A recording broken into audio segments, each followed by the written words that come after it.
પણ તમને આશ્ચર્ય થશે, આજે 30,000 વૈજ્ઞાનિકો પૃથ્વી ઉપર દિવસમાં 12, 15 અને 18 કલાક પોતાની લેબોરેટરીમાં બોમ્બ્સ અને મિસાઇલ્સ બનાવવામાં પ્રવૃત્ત છે કે માણસ જાતને કેવી રીતે વહેલી સાફ કરી નાખવી આ પૃથ્વી પર, એની માટે પ્રયત્નશીલ છે 30,000 વૈજ્ઞાનિકો. તો તમને ભણાવ્યા એ આની માટે, તમને શિક્ષણ આપ્યું એ આ કરવા માટે. તમારે 30,000 વૈજ્ઞાનિકો જો બોમ્બ્સ અને મિસાઇલ્સ બનાવવાનું છોડીને માનવજાત કંઈક સુખી થાય એવું કંઈક બનાવવાની શરૂઆત કરે તો પૃથ્વી સ્વર્ગ બની જાય. એ લોકો એક પ્લુટોનિયમ બોમ્બ બનાવ્યો છે. એની વિશેષતા એ છે કે it kills but does not destroy. એ પ્લુટોનિયમ બોમ્બ પડે એટલે તમે મરો પણ માલ મિલકતને કોઈ નુકસાન ન થાય. એ કેવી રીતે કે બોમ્બ પડે એટલે અમુક સ્ક્વેર કિલોમીટરના એરિયામાં એ ઓક્સિજન સક કરી લે. એટલે વગર ઓક્સિજને તમે દોડીને કેટલે બહાર જવાના. એટલે તમે જેમ માછલી હોય પાણીમાંથી બહાર કાઢી અને તડફડીને મરી જાય એમ તમે તડફડીને મરી જાઓ. એટલે ઘણી વખત આ વાત કરતા હું કહું છું કે તમે ટોયલેટમાં બેઠા હો અને આ પ્લુટોનિયમ બોમ્બ પડે તો તમે મરી જાઓ પણ તમારા ટોયલેટ પેપરને કાંઈ ન થાય. એટલે આ 30,000 વૈજ્ઞાનિકોએ ભેગા થઈને માણસની કિંમત ટોયલેટ પેપર કરતાં પણ ઓછી કરી નાખી. જે હકીકત છે, જે આજના શિક્ષણની એક વાસ્તવિકતા છે. એટલે લક્ષણવાળું શિક્ષણ જોઈએ તો એ રક્ષણ કરે. આ લક્ષણ વગરનું શિક્ષણ છે એટલે ભક્ષણ કરે છે. બીજી એક વાત પ્રમુખ સ્વામી મહારાજ હંમેશા કરતા, એ પોતે કહેતા કે શિક્ષણનું હૃદય શું? તો શિક્ષણનું હૃદય એ હૃદયનું શિક્ષણ છે. હાથનું શિક્ષણ આપણને મળે છે, આપણે મજૂરી કરી શકીએ છીએ. હેડ એટલે બુદ્ધિનું શિક્ષણ આપણને મળે છે, આપણે બુદ્ધિથી સારું કામ કળા કરી શકીએ છીએ. સ્કિલ. પણ હૃદયના શિક્ષણની વાત છે જેમાં સદગુણો અને સંસ્કારની વાત છે. બાકી તો પૃથ્વી ઉપરથી રોજ 1.5 લાખ માણસો વિદાય લે છે. 24 કલાકમાં 1.5 લાખ એટલે 86,200 સેકન્ડમાં 1.5 લાખ એટલે દર 2 સેકન્ડે 3 વ્યક્તિ વિદાય લે છે. આપણે આ પ્રવચનની શરૂઆત કરી 10 મિનિટ થઈ, 10 ગુણ્યા 60 600 સેકન્ડ થઈ, 900 વ્યક્તિઓ પૃથ્વી પરથી જતી રહી. એમાં ભગવાનની ઈચ્છા હોય ને કાલે ફૂલ કોન્સન્ટ્રેશન મોરબી ઉપર મૂકી દેતો, એમાં આપણા કોઈની હોશિયારી ચાલે એમ નથી, કોઈની લાગવગ ચાલે એમ નથી કે મારે સિરામિકના 3 કારખાના છે, તમારે શું રિશ્વત જોઈએ છે, એ ત્યાં ચાલે એમ નથી. કહેવાની વાત એ છે કે સંસ્કાર, સદગુણ એ વગરનું જે જીવન છે એ જીવન is a dog life, donkey life અને કેટ લાઈફ. એ પશુ તુલ્ય જીવન છે. જો વિજ્ઞાને સારામાં સારા એરોપ્લેન બનાવ્યા, સારામાં સારા કમ્પ્યુટર્સ બનાવ્યા અને ખૂબ ટેકનોલોજી આગળ વધી અને ટેકનોલોજીનો લાભ પણ આપણને ખૂબ છે અને ટેકનોલોજીનો ભરપૂર ઉપયોગ પણ કરો, એનાથી તમામ પ્રકારની પ્રગતિ અને સફળતા મળે છે. માટે ભરપૂર ઉપયોગ કરવો એની ના નથી, પણ એના ઉપયોગમાં પણ અત્યંત સાવચેતી રાખવી પડે. પ્રમુખ સ્વામી મહારાજને ન્યુયોર્ક એરપોર્ટ ઉપર 1996ની સાલમાં એક પત્રકારે પ્રશ્ન પૂછેલો કે આ મોડર્ન ટેકનોલોજી છે, ઇન્ટરનેટ ઇત્યાદિ, એ આશીર્વાદ રૂપ છે કે શ્રાપ છે? ત્યારે પ્રમુખ સ્વામી મહારાજ એમના શાણપણામાંથી અને વિશાળ અનુભવ પરથી બોલેલા કે વિવેકથી વાપરે તો બહુ મોટા આશીર્વાદ છે, વિવેક ચૂકે તો બહુ મોટો શ્રાપ છે.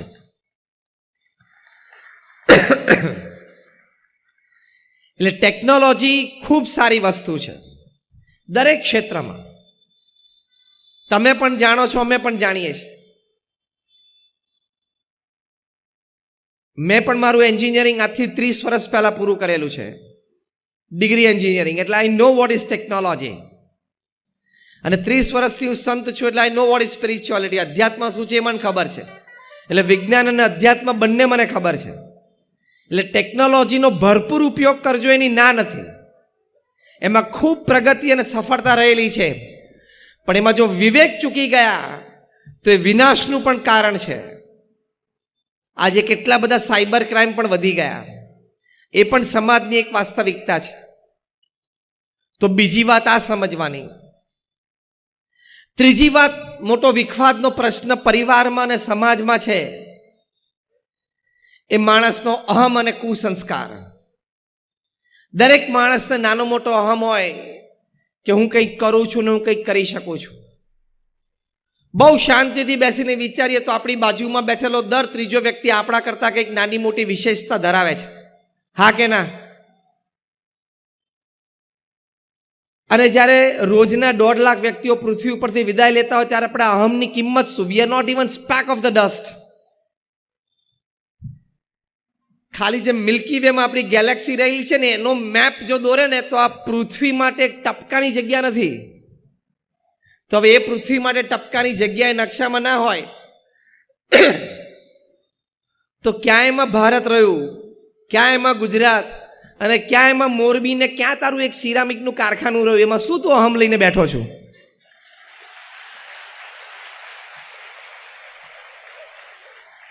કામ મોટું કરવું, પુરુષાર્થથી કામ જીવનમાં મોટું કરવું, પણ એનો અહમ આવવા દેવો નહીં, તો એ માણસને પાળે. આવું થોડુંક પણ લોજિકલી માણસ વિચારે તો માણસનો અહમ ઓછો થઈ જાય, તો પણ સમાજના અને પરિવારના ઘણા બધા પ્રશ્નો હલ થઈ જાય. કુસંસ્કારોની પણ ઘણી બધી વાતો છે, કારણ કે રાતોરાત પૈસા આવે, ઘણા બધા પૈસા ભેગા થાય એટલે કુસંસ્કાર તરફ તમને લઈ જાય. જો તમે સત્સંગ અને સંસ્કાર ન રાખો તો વ્યસનો પણ આવે, અને વ્યસનોથી ઉપરના ઘણા બધા બીજા દૂષણો પણ વ્યક્તિગત અને પારિવારિક જીવનમાં આવી જાય. એ પણ મનુષ્યનું જીવન નથી. બહુ જ વિચારવાનું કે this is 70 or 80 year game. આ 70-80 વર્ષની રમત છે. ખૂબ સારી રીતે જીવી શકીએ એની માટે બહુ સ્પષ્ટ વિચારો, બહુ જ સવડા અભિગમો સાથે સ્પષ્ટ વર્તનો એ જીવનમાં આપણે નક્કી કરી રાખવા પડે. અને એ જો તમે નક્કી ન કર્યા હોય તો જીવન તો પૂરું થઈ જશે, પણ તમને સંતોષ અને આનંદ નહીં આવે. અંગ્રેજીમાં એક બહુ સરસ કહેવત છે, destination is important, journey is equally important. ધ્યેય સુધી પહોંચવું છે એ અગત્યનું છે, પણ પહોંચતા પહોંચતા તમારી સફર છે એ આનંદદાયી અને સંતોષકારક રહે એ પણ ખૂબ જરૂરી છે. તો એવું જીવન જીવવા માટે અમુક ચોક્કસ વિચારો અને વર્તણૂકો આપણે હંમેશા સ્પષ્ટ કરી રાખવાના. એમાં પહેલી મોટી વાત, પહેલો મોટો વિચાર, જે કંઈ આપણે નોકરી ધંધો વ્યવસાય કરીએ છીએ એમાં બહુ જ પ્રામાણિકતા, નીતિમત્તા, એથિક્સ, નોર્મ્સ અને ડિસિપ્લિન સાથે જ કામ કરવું. તમે નીતિમત્તા અને પ્રામાણિકતાને મૂકીને કામ કરશો, કદાચ તમને આમ પ્રગતિ થતી દેખાશે, પૈસા પણ મળતા દેખાશે, પણ ચોરીની વાત કોઈ પણ પ્રકારની લાંબી ચાલતી નથી. આજે નહીં તો કાલે, કાલે નહીં તો પરમ દિવસે પ્રશ્ન આવવાની પૂર્ણ શક્યતા છે. કેવા મોટા મોટાને પણ આવે છે તો આપણને પણ કોઈક દિવસ આવી જાય કે નહીં? અને નીતિમત્તા અને પ્રામાણિકતા ચૂકીને આપણે ગમે તેવું કામ કરીએ, આપણે આપણી જાતને છેતરીએ છીએ. નીતિમત્તા અને પ્રામાણિકતા મૂકીને તમે કામ કરો તો તમને તમારા જીવનનું કોઈ ગૌરવ નહીં રહે.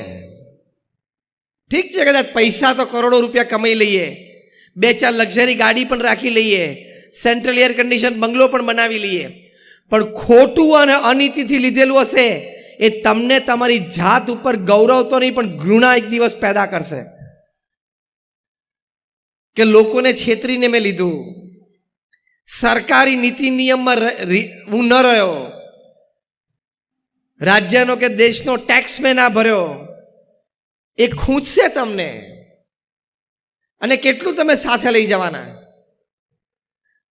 સમ્રાટ સિકંદર પણ જો ખાલી હાથે જતો હોય તો મોરબીમાંથી કોણ ભરેલા હાથે ઉપર જવાનું? આંગળી ઊંચી કરો.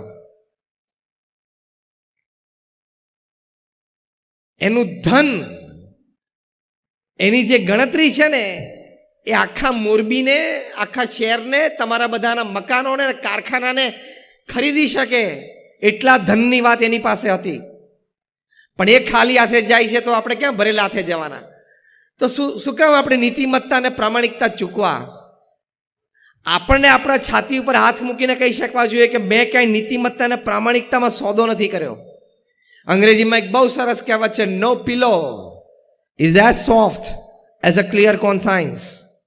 તમે રાત્રે બેડરૂમમાં સુવા જાઓ અને તમારા પલંગ ઉપર પોચામાં પોચું ફર્સ્ટ ક્લાસ ઓસીકું સુવા માટે, જેમાં તમને ગાઢ નિંદ્રા આવે, એ શું છે? તમારું ક્લિયર કોન્સાયન્સ કે મેં આજે કોઈનું ખોટું નથી કર્યું, મેં કોઈ ચીટિંગ નથી કર્યું. એ બહુ જ મોટામાં મોટી વાત છે. તો એ પ્રથમ લાઈવ લિવિંગ માટેની આ વાત છે. ખોટું કરશો તો આજે નહીં તો કાલે, ને કાલે નહીં તો પરમ દિવસે પ્રશ્ન આવશે જ. પ્રમુખ સ્વામી મહારાજ આ વાતને ખૂબ સુંદર દ્રષ્ટાંતથી પોતે સમજાવતા. એ પોતે કહેતા કે ગામડું ગામ હોય ને એમાં કૂવો હોય ને એમાં લોકો નાહવા માટે ડૂબકી મારે, નીચે જઈને સંડાસ કરી નાખે ને, પણ એ બહાર આવે ને પેલા એનું પોત ઉપર પ્રકાશી જાય કે આને અંદર જઈને શું કર્યું છે. આ બહુ ગામઠી દ્રષ્ટાંત છે પણ બહુ સચોટ સિદ્ધાંત છે. પ્રમુખ સ્વામી મહારાજ કહેતા કે તમે અંધારામાં પણ ક્યાંક ખોટું કર્યું હશે તો આજે નહીં તો કાલે, અને કાલે નહીં તો પરમ દિવસે બહાર આવશે જ. કાયદાના હાથ પણ લાંબા છે, સોશિયલ મીડિયાના હાથ એના કરતા પણ લાંબા છે. એટલે જ્યારે ઘણી વખત કોર્પોરેટ સામે વાત કરે ત્યારે આઈ ટેલ ધેમ, બી ફેithful ટુ જીએસટી. સરકાર જે જીએસટી લાવ્યા છે એમાં બહુ જ પ્રામાણિક રહેજો. આ ધરતી ઉપર આપણે પેદા થયા છીએ, આ ધરતીમાંથી કમાણા છીએ, આ દેશમાં, આ સમાજમાં, આ સરકાર નીચે રહીને કમાણા છે, તો સરકારને વફાદારીપૂર્વક ટેક્સ આપવો એ આપણી નૈતિક જવાબદારીમાં આવે છે. It is our moral responsibility. એ આપણી એક મોરલ રિસ્પોન્સિબિલિટી છે. હજી આ કલ્ચર છે ને, અહીંયા મોરબીમાં હજી બધા ફેમિલી બિઝનેસીસ ચાલે છે, એટલે આ કલ્ચર આવતા થોડી વાર લાગશે. હજી અહીંયા મોરબીમાં પ્રોફેશનલ સેટઅપ અને કોર્પોરેટ સેટઅપ નથી. એટલે આ વિચારધારાઓ સમજવી, સ્વીકારવી અને એ પ્રમાણે ચાલવું, એમાં પ્રવૃત્તિશીલ ઓછા રહી શકશો. કારણ કે હજી બહુ જ નાનું ગામ છે આ. તમે મોટી અમદાવાદ કે બોમ્બે જેવામાં જ્યાં પ્રોફેશનલ સેટઅપ હોય અને કોર્પોરેટ સેટઅપ હોય, ત્યાં બધી સિસ્ટમ બહુ નેચરલ છે. પણ એક ખાનદાની આપણામાં હોવી જોઈએ કે આ દેશમાં રહીને હું કમાણો અને મોટો થયો તો આ દેશની સરકારને મારે ટેક્સ આપવો જોઈએ. એ જો ખાનદાની એટલી પણ ના હોય ને તો કૂતરા, ગધેડા અને બિલાડા કરતા આપણું કોઈ જીવન વિશેષ ના થયું. એટલી તો ખાનદાની હોવી જ જોઈએ. Where you have earned, pay your tax. Pramukh Swami મહારાજ તો આખી દુનિયામાં ફર્યા. દુનિયામાં જે દેશોમાં જતા હતા ત્યાં બધાને આપણા ભારતીયોને કહેતા હતા કે તમે ભારત છોડીને આ દેશમાં આવ્યા છો, પછી અમેરિકા હોય, ઓસ્ટ્રેલિયા હોય, ન્યુઝીલેન્ડ હોય, આ દેશે તમને સુખ સુવિધા આપી, આ દેશમાં રહીને તમે પૈસા કમાણા, આ દેશમાં રહીને તમે મોટા થયા, તો આ દેશની સરકારને વફાદાર રહીને એનો સરકારનો ટેક્સ ભરવો એ તમારી નૈતિક જવાબદારી છે. It is a moral responsibility. તો નીતિમત્તા અને પ્રામાણિકતા કોઈ દિવસ ચૂકવા નહીં. અને ચૂકશો તો પ્રશ્ન નાના મોટા આવવાની શક્યતા ખરી, ભલભલાને આવે છે. તમારી કંપનીનું નામ સત્યમ હોય ને તમે અસત્ય પ્રેક્ટિસ કરો તો પ્રશ્ન આવે કે ના આવે? ખબર પડી હું શું બોલ્યો? તમે કિંગ ઓફ ધ સ્કાઈઝ હોય તો પણ ભારત ઇન્ડિયન પાસપોર્ટ વગર છોડવો પડે. ખબર પડી હું શું બોલ્યો? તમે બહુ સારા ઇન્ડિયન ક્રિકેટ ટીમના બોલર હો પણ સ્પોટ ફિક્સિંગમાં જાઓ તો લાઈફ બેન આવી જાય. તમે હજારો પરિવારને મકાન બાંધી આપ્યો અને બહુ મોટા બિલ્ડર હો, તમે હજારો પરિવારના સહારા બન્યા હો, તો પણ તમે તિહારમાં 4 વર્ષ બેસહારા રહી શકો છો, છે કે નહીં? એટલે તકલીફ આવશે અને દિવસે દિવસે કાયદા કડક થશે અને થવા જ જોઈએ, થશે અને થવા જ જોઈએ. અને સાહેબ છે કરશે જ.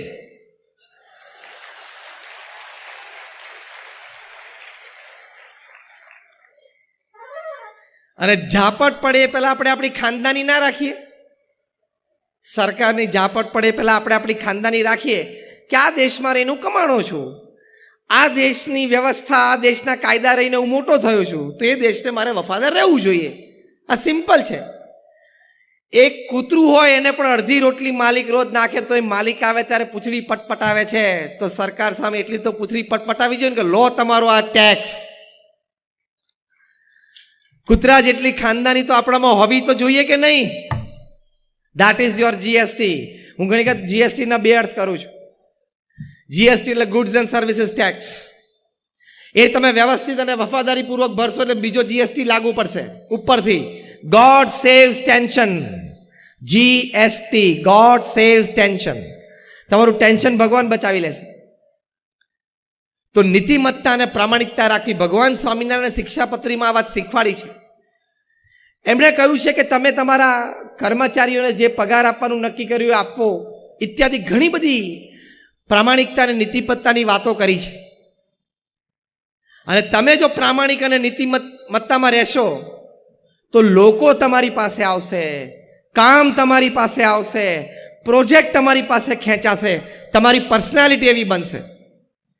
તમે જો પ્રમુખ સ્વામી મહારાજ આ પૃથ્વી ઉપર જે કામ કર્યું છે અનબિલીવેબલ. અહીંયા તમે આપણે બધા બેઠા છીએ ને, આપણા બધાનો વહીવટ વ્યવહાર ભેગો કરો ને એટલે પ્રમુખ સ્વામી મહારાજના છાંટામાં ના આવે. એટલો મોટો કામ એમને પૃથ્વી ઉપર કર્યું.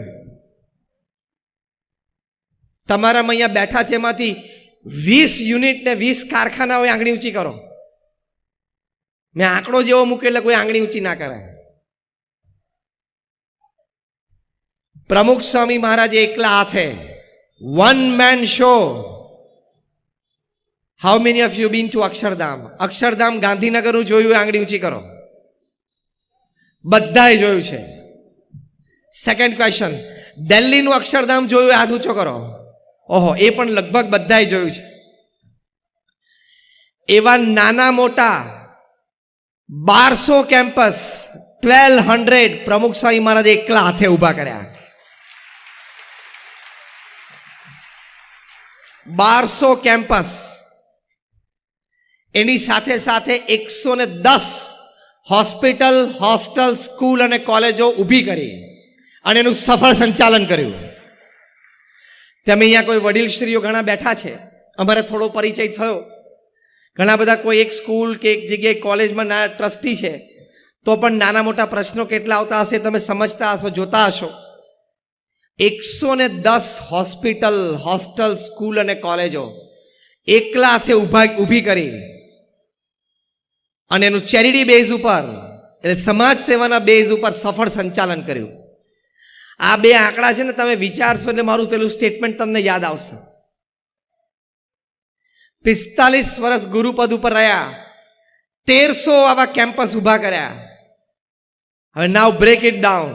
45 વર્ષ, 50 વર્ષ રાઉન્ડ ફિગર લઈ લો એટલે દર વર્ષે 25 પ્રોજેક્ટ પૂરા કર્યા પ્રમુખ સ્વામી મહારાજ. 1 વર્ષ એટલે 52 અઠવાડિયા, એટલે દર 2 અઠવાડિયે કેમ્પસ. હવે હું જે વાક્ય બોલું છે સાંભળજો. તમે બધા એન્ટરપ્રેનર્સ છો, ઇન્ડસ્ટ્રીયાલિસ્ટ છો, મેન્યુફેક્ચરર્સ છો, ટ્રેડર્સ છો અને બિઝનેસમેન પણ છો. એટલે હવે હું એક વાક્ય બોલું છું એ સાંભળજો. પ્રમુખ સ્વામી મહારાજે 50 વર્ષ સુધી દર 15મા દિવસે એક જમીન ખરીદી, જમીન લીગલી ક્લિયર કરી, એની ઉપર પ્લાન્સ પાસ થઈ ગયા, એ પ્લાન પ્રમાણે બાંધકામ થઈ ગયું. એ બાંધકામ થયું પછી એ સંસ્થાનું ઉદ્ઘાટન થઈ ગયું અને સમાજ સેવા માટે સંસ્થા વહેતી મૂકી દીધી. દર 15મા દિવસે 50 વર્ષ સુધી એક સમાજ સેવા સંસ્થા પ્રમુખ સ્વામી મહારાજે સમાજને આપી. વન મેન ઓર્ગેનાઇઝેશન, એક વ્યક્તિ સંસ્થા. હવે તમને ગરિમા ખબર પડશે કે આ વ્યક્તિ આ કક્ષા સુધી કામ કેમ કર્યું. 5 ધોરણ ભણેલી એક વ્યક્તિ પ્રમુખ સ્વામી મહારાજ આ કક્ષા સુધી કામ સમાજમાં કરી શકે. ભવિષ્યમાં નોટ સ્કાય બટ પ્રમુખ સ્વામી મહારાજ ઇઝ ધ લિમિટ. કોઈ એમ કહેશે ને કે અમે સમાજ સેવા કરીએ છીએ, તો તમારી માટે આકાશ લિમિટ નથી, પ્રમુખ સ્વામી મહારાજ તમારી લિમિટ છે. એની સાથે કમ્પેરિઝન થશે કે પ્રમુખ સ્વામી મહારાજની સરખામણીમાં તમે કેટલી સમાજ સેવા કરી, એ બેરોમીટર પ્રમુખ સ્વામી મહારાજ બનશે. પણ જે હું નીતિમત્તા અને પ્રામાણિકતાની વાત કરું છું, એ પ્રમુખ સ્વામી મહારાજના હૃદયમાં હતું, એટલે આટલું મોટું કામ કરી શક્યા. મેં કહ્યું ને એમ, તમે નીતિમત્તા અને પ્રામાણિકતાને વરેલા હશો. People have to come to you, projects have to come to you, work has to come to you. કામ અને લોકોને પ્રોજેક્ટ તમારી પાસે સામેથી આવશે. પ્રમુખ સ્વામી મહારાજને એક વખત પ્રશ્ન પૂછ્યો કે કયો વિચાર તમારા મનમાં હંમેશા રહે છે. પ્રમુખ સ્વામી મહારાજે કહ્યું કે જે વિચાર મને ક્યારેય નથી આવ્યો હું કહું, and that was more interesting. પ્રમુખ સ્વામી મહારાજે કહ્યું 95 વર્ષની ઉંમર, 80 વર્ષનું જાહેર જીવન, 8 દાયકાનું જાહેર જીવન જીવનારી વ્યક્તિ એમ બોલે છે, કોઈનું પણ અહિત થાય એવો વિચાર મને જીવનમાં ક્યારેય નથી આવ્યો. શું નીતિમત્તા અને પ્રામાણિકતા! આને લાઈવ લિવિંગ કહેવાય, જે આપણા પ્રવચનનો વિષય છે કે જીવંત જીવન જીવવું. મેં આ પરફેક્ટ ભાષાંતર કર્યું, જીવંત જીવન જીવવું, લાઈવ લિવિંગ. કે નીતિમત્તા અને પ્રામાણિકતા, કોઈનું પણ અહિત થાય એવો વિચાર ક્યારે નથી આવ્યો. એ એનું કમાય છે, એનો પુરુષાર્થ કરે છે, એ એનું ભાગ્ય ભોગવે છે. હું મારું કમાઉં છું, મારો પુરુષાર્થ છે, અને હું મારું ભાગ્ય ભોગવું છું. એ છે, હું છું. કોઈની સાથે ઈર્ષ્યા રાખવાનો ભાવ ક્યાં આવ્યો આમાં? કોઈની સાથે સ્પર્ધાનો ભાવ જ ક્યાં આવ્યો? હું મારી મહેનત પ્રામાણિકતા કર્યા કરીશ, એ નહીં કરે છે. 1992ની સાલમાં પ્રમુખ સ્વામી મહારાજ ગાંધીનગરમાં હતા. ત્યાં બેંક ઓફ બરોડાની નવી બ્રાન્ચનું ઓપનિંગ હતું. મેનેજર તરીકે એક સુનિલભાઈ પારેખ આવતા. તેમણે પ્રમુખ સ્વામી મહારાજે કહ્યું કે મારી ઈચ્છા છે કે મારે મારા બ્રાન્ચની શરૂઆત તમારા બેંક એકાઉન્ટથી કરવી છે. ત્યારે આ પ્રમુખ સ્વામી મહારાજ, જેમની 1985માં લંડનમાં સુવર્ણ તુલા થયેલી, સુવર્ણથી જોખવામાં આવેલા, એ સંપૂર્ણ સુવર્ણ એમને મેડિકલ કોલેજના નિર્માણ માટે આપી દીધું. 1 આઉન્સ પણ રાખ્યું નહીં, અને કરમસદમાં મેડિકલ કોલેજ ઊભી થઈ ગઈ. એ પ્રમુખ સ્વામી મહારાજ, જેમનું બ્રિટિશ પાર્લામેન્ટમાં સ્ટેન્ડિંગ ઓવેશન સાથે સન્માન થયું, કેનેડાની પાર્લામેન્ટમાં સ્ટેન્ડિંગ ઓવેશન સાથે સન્માન થયું, કેનિયાની પાર્લામેન્ટમાં સ્ટેન્ડિંગ ઓવેશન સાથે સન્માન થયું, tens of key to the cities અમેરિકાના શહેરોમાં મળી. એ પ્રમુખ સ્વામી મહારાજે સુનિલભાઈ પારેખને કહ્યું કે સારું, તમારી બહુ ઈચ્છા છે તો અમારી સંસ્થાનું એક બેંક એકાઉન્ટ તમારે ત્યાં ખોલાવશું. એમણે કહ્યું સંસ્થાનું નહીં સ્વામી, તમારું પર્સનલ બેંક એકાઉન્ટ. ત્યારે પ્રમુખ સ્વામી મહારાજ બોલ્યા કે ભાઈ, મારા નામે તો બેંક એકાઉન્ટ જ નથી, અમે તો સાધુ છીએ, અમે ધનના ત્યાગી છીએ, અમારી પાસે ધન હોય જ નહીં. એક બેંક એકાઉન્ટ, એક જમીન, એક ફાર્મ હાઉસ એમના નામે નીકળ્યું નહીં. જે વ્યક્તિએ સંસ્થાને આ કક્ષા સુધી પહોંચાડી અને સમાજને 1300 સમાજ સેવા સંસ્થાઓ આપી, એ વ્યક્તિને પોતાના નામે કોઈ બેંક એકાઉન્ટ નથી. આ નીતિમત્તા અને પ્રામાણિકતાથી એમણે કામ કર્યું, એટલે આ સંસ્થા વિશ્વવ્યાપી બની. હું જે સંસ્થામાંથી આવું છું, BAPS સ્વામિનારાયણ સંસ્થા, એ દુનિયાની પ્રથમ 10 સંસ્થામાંની એક સંસ્થા છે. BAPS સંસ્થાને યુનાઇટેડ નેશન્સમાં યુનોમાં એક પરમેનન્ટ સીટ છે NGO તરીકે. ભારતમાં બહુ જૂથ સંસ્થાઓને છે. તો પહેલી મોટી વાત, જીવંત જીવન જીવવા માટે નીતિમત્તા અને પ્રામાણિકતાને હંમેશા વળગેલા રહેજો, તો ભગવાન તમારી સાથે કાયમ રહેશે.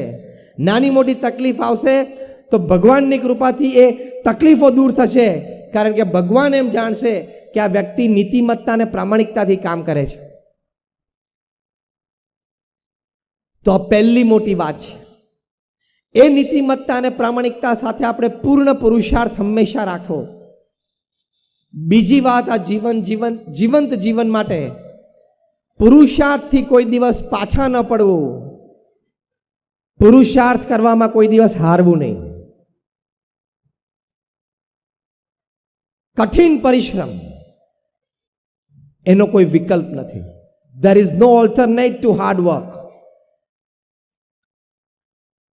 અત્યંત પુરુષ પ્રયત્ન કરવો એ મનુષ્યનું કર્તવ્ય છે અને કર્તવ્યથી આગળ ડિગ્નિટી, ગૌરવ છે.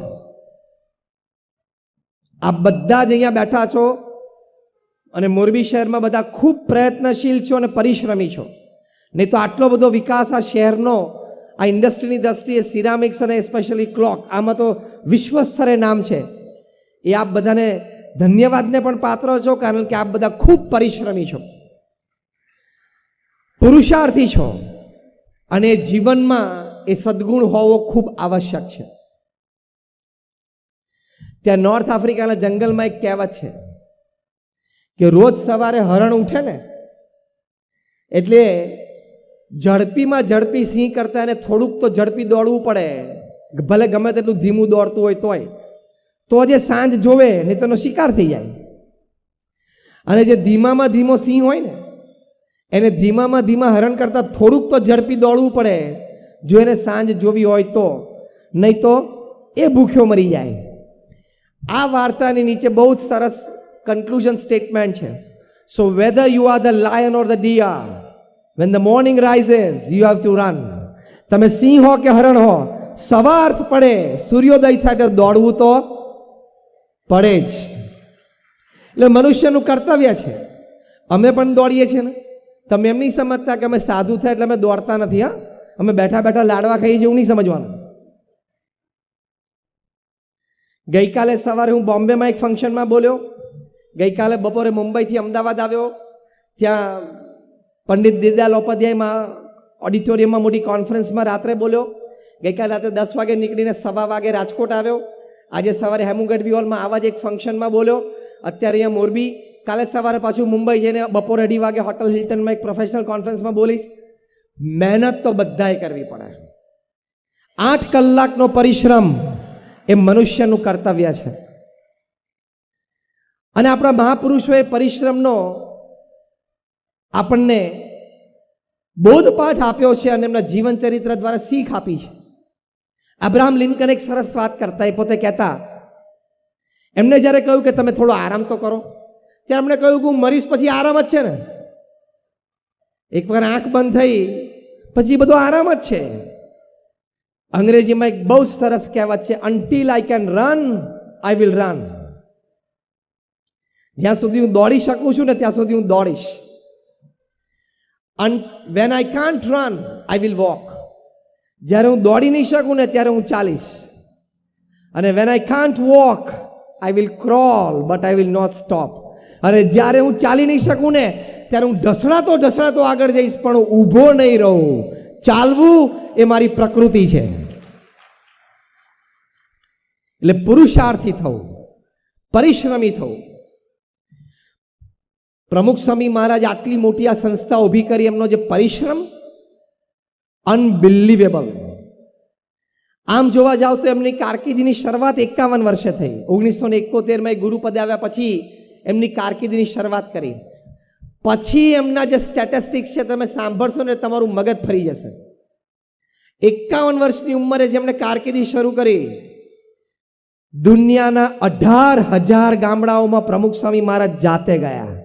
51 વર્ષની ઉંમર પછીની વાત છે. વોટ લેવા જવું હોય ને તો એટલા ગામડામાં જવાય નહીં. 100 ગામડામાં વોટ લેવા જવું હોય ને તો પહોંચાય એમ નથી. 18,000 ગામડાઓમાં પ્રમુખ સ્વામી મહારાજ જાતે ગયા છે, દુનિયાના 60 દેશોમાં. લોકો એમને વ્યક્તિગત પારિવારિક પ્રશ્નો માટે પત્ર લખતા, એ પત્ર વાંચીને સ્પષ્ટ ઉત્તર લખતા. એવા 7.5 લાખ પત્રો પ્રમુખ સ્વામી મહારાજે વાંચ્યા અને એનો લેખિત ઉત્તર આપ્યો. એટ એન અનબિલીવેબલ એવરેજ રોજના 70 ઇનકમિંગ પત્રો વાંચવાના અને સ્પષ્ટ નિરાકરણ સોલ્યુશન ઉત્તર આપવાના. 45 વર્ષ સુધી એમણે રવિવાર જોયો નથી. 70 પત્રોના રોજ જવાબ આપવા એટલે શું? સવાર બપોર સાંજ એમ 3 મુલાકાત સમયમાં 500 વ્યક્તિઓને મુલાકાત આપતા 800 વ્યક્તિ સુધી પણ વાત જતી. એવા 2 મિલિયન 20 લાખ લોકોને એમણે વ્યક્તિગત મુલાકાત આપી, એના પ્રશ્નો સાંભળ્યા અને એનો ઉત્તર આપ્યો. રોજના 40 થી 50 ઇનકમિંગ અને આઉટગોઈંગ ફોન કોલ્સ અટેન્ડ કરતા હતા. રોજ સાંજે 1.5 થી 2 કલાક આવી રીતે સત્સંગ સભામાં બેસતા અને સાથે સાથે આટલી મોટી સંસ્થાની વહીવટી જવાબદારી. રોજે રોજ એવરેજ સંસ્થાકીય વહીવટ માટે 3 કલાકની મિટિંગો એ કરતા. કારણ કે અમારી હોસ્પિટલોના બાંધકામ ચાલુ હોય, મંદિરોના કામકાજ ચાલુ હોય, અમારી સ્કૂલ અને અમારી હોસ્ટેલોના બાંધકામ ચાલુ હોય, એના લીગલ એડમિનિસ્ટ્રેટિવ પ્રોબ્લેમ્સ હોય, એ બધા માટે મિટિંગો કરવાની. બહુ જ મોટું વહીવટી તંત્ર ચાલે. એક વ્યક્તિ આટલો પુરુષાર્થ કરી શકે છે, આટલો પરિશ્રમ કરી શકે છે, એ પ્રમુખ સ્વામી મહારાજ આપણી માટે આદર્શ છે. આવા પરિશ્રમથી જ વ્યક્તિ આગળ વધી શકે. એમાં નીતિમત્તા અને પ્રામાણિકતા ભળે એટલે 4 ચાંદ લાગી જાય. આપણે બધા સચિન તેંડુલકરને રમતા જોયા છે, યસ ઓર નો? એમણે જ્યારે 20 વર્ષ ઇન્ટરનેશનલ ક્રિકેટમાં પૂરા કર્યા, ત્યારે ટાઈમ્સ ઓફ ઇન્ડિયા મુંબઈ એમનો સ્પેશિયલ ઇન્ટરવ્યુ લીધેલો. એમને પૂછ્યું કે sir, what is the secret of your success? તમારી સફળતાનું રહસ્ય શું છે? 20 વર્ષનું ઇન્ટરનેશનલ ક્રિકેટ, એ પહેલા 4 વર્ષનું ડોમેસ્ટિક ક્રિકેટ, 24 વર્ષનો ક્રિકેટ, તમારી સફળતાનું રહસ્ય શું છે? ત્યારે સચિન તેંડુલકરે બહુ જ સવાસ જવાબ આપેલો. એમણે કહ્યું કે હું દુનિયામાં ગમે ત્યાં હોઉં, સવારે 6 વાગે એટલે હું નેટ ઉપર પ્રેક્ટિસ માટે પહોંચી જ ગયો હોઉં. Discipline, hard work. પત્રકારે તરત બીજો પ્રશ્ન પૂછ્યો કે આગલા દિવસે તમે સેન્ચુરી કે ડબલ સેન્ચુરી કરી હોય તો?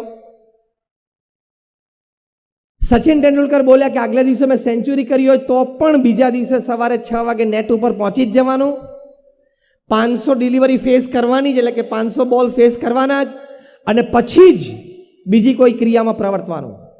પત્રકારે આ ઉત્તરમાંથી ત્રીજો પ્રશ્ન કાઢ્યો કે આગલા દિવસે તમે સેન્ચુરી કે ડબલ સેન્ચુરી કરી હોય તો તમને ખબર હોય કે બધા મીડિયામાં મારા ફોટોગ્રાફ્સ હશે, ફોટોગ્રાફ્સની જે કેપ્શન કેવા લખેલા હશે, તેની તમને આમ ઉત્સુકતા ના હોય સવારથી કે કયા મીડિયાએ મારો કેવો પોસ્ટ છાપ્યો છે અને મારી નીચે કેવું કેપ્શન લખેલું છે? સચિન તેંડુલકર બોલ્યા કે મને ખબર હોય કે મેં ગઈકાલે સેન્ચુરી કરી છે, એટલે આજે બધા ન્યૂઝપેપરમાં મારા સમાચાર હશે, મારા ફોટોગ્રાફ હશે, પણ એ વિચાર હું સવારે બંધ રાખું છું. પહેલા 500 બોલની પ્રેક્ટિસ રોજ કરવાની જ, એ પતે પછી 9 વાગે જ મીડિયા ખોલવાનું, એ શિસ્ત મેં જાળવી છે, એટલે હું આ કક્ષા સુધી પહોંચ્યો છું. એટલે ડિસિપ્લિન, હાર્ડવર્ક. પ્રમુખ સ્વામી મહારાજ હોય, સચિન તેંડુલકર હોય, આવા મહાપુરુષોએ, મહાન વ્યક્તિઓએ એમના જીવનમાં કર્યું છે ને, એટલે એ કક્ષા સુધી પહોંચ્યા છે. તો બીજી મોટી વાત, જીવંત જીવન માટે હંમેશા પરિશ્રમી થવું, પુરુષાર્થી થવું, અને જ્યાં સુધી જવાબદારી હોય ત્યાં સુધી શ્રદ્ધાથી કરતા રહેવું. આપણા દેશના સર્વોચ્ચ વ્યક્તિ 68 વર્ષની ઉંમરે પણ જો રોજના 15-18 કલાક કામ કરતા હોય તો આપણે તો કરી શકીએ કે નહીં? એ પણ આપણી માટે આદર્શ છે. તો બીજી વાત આ છે. એક ત્રીજી મોટી વાત જીવંત જીવન માટે કે પ્રોપર વર્ક લાઈફ બેલેન્સ તમે રાખજો. કામ પણ કરવાનું અને વ્યક્તિગત અને પારિવારિક જીવન માટે સમય પણ આપવાનો. એ બેલેન્સ બરોબર જાળવજો. તમે સવારે 8 વાગે કારખાને જાઓ ને રાત્રે 10 વાગ્યા સુધી તમે કારખાને બેસી રહો, એ જીવંત જીવન નથી. બેલેન્સ રાખવાનું. સાંજે 6 તો 6, 6:30 તો 6:30, 7 તો 7. એ બેલેન્સ તમે રાખશો તો એ વેલ બેલેન્સ લાઈફ હશે. એ ખૂબ સારી રીતે તમે બે પ્રકારનો કામનો પણ આનંદ મેળવી શકશો અને સાથે સાથે તમે પારિવારિક જીવનનો પણ તમે ખૂબ સુંદર આનંદ મેળવી શકશો. તો એ બંને પ્રકારનો આનંદ જીવનમાં તમારે મેળવવાનો. That is called live living.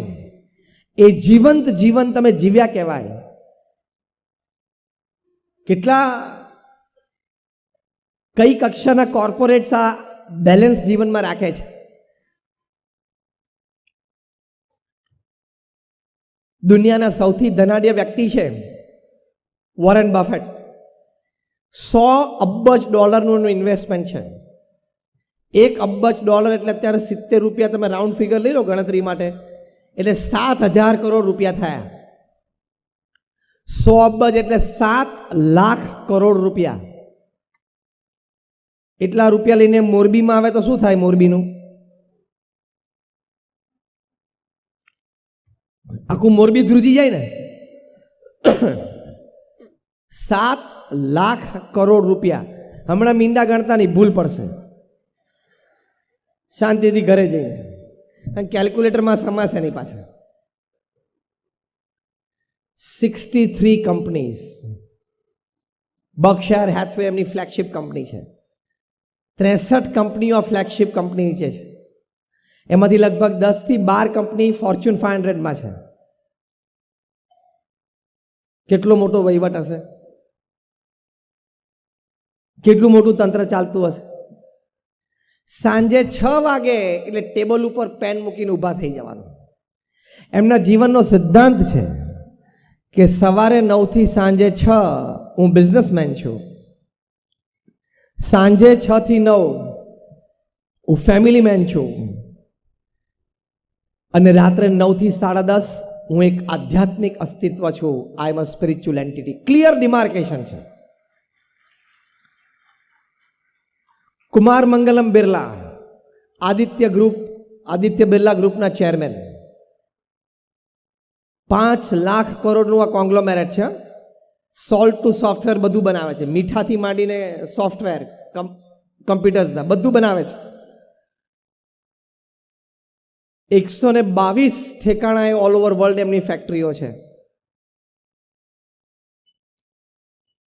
એમના અને એમના ધર્મપત્નીનો ઇન્ટરવ્યુ લેવામાં આવ્યો. એમને પ્રશ્ન પૂછવામાં આવ્યો કે તમે સમયનું આયોજન કેવી રીતે કરો છો? આટલો મોટો વહીવટ, આટલી મોટી વ્યવસ્થા, તમે પાછા ટાઉનમાં રહો છો, સાઉથ બોમ્બેમાં, એટલે રોજના 5 આમંત્રણ તમને પાર્ટીઝના એમનેમ હોય. How are you managing your time? તમારો સમય તમે કેવી રીતે મેનેજ કરો છો? ત્યારે કુમાર મંગલમ બિરલાના ધર્મપત્નીએ કહ્યું કે it is a custom in the Birla house. અમારા બિરલા હાઉસમાં એક રિવાજ છે કે રાત્રે 8 વાગે એટલે બધાએ પોતાનો મોબાઈલ ફોન અમારા માતૃશ્રી, એટલે કે કુમાર મંગલમ બિરલાના માતૃશ્રી, એટલે કે આદિત્ય બિરલાના વિધવા પત્ની, એમને જમા કરાવી દેવાનો. જો બધા આમ સ્તબ્ધ થઈ ગયા, હા, તો બહુ ભારે વાત થઈ. કારણ કે અસલ મોબાઈલની દુનિયા તો 8 વાગ્યા પછી જ ચાલુ થાય. અને 8 વાગે મોબાઈલ જમા કરાવી દેવાનો. એટલે બધા ઇન્ટરવ્યુઅરે પૂછ્યું, ટાઈમ્સ ઓફ ઇન્ડિયાના પત્રકારે, કે sir then what do you do after that? તમે એના પછી તમે શું કરો? જાણે 8 વાગ્યા પછી મોબાઈલ ના હોય તો દુનિયા જ નથી. ત્યારે કુમાર મંગલમ બિરલાના ધર્મપત્ની શ્રીએ કહ્યું કે 8 થી 8:45 ફેમિલી ડિનર ઉપર બધા સાથે બેઠા હોય ત્યારે કોઈએ મોબાઈલને અડવાનું નહીં. એ અમે નક્કી કરેલી વાત છે. તમે આજે આ નાની વાત શીખીને જજો.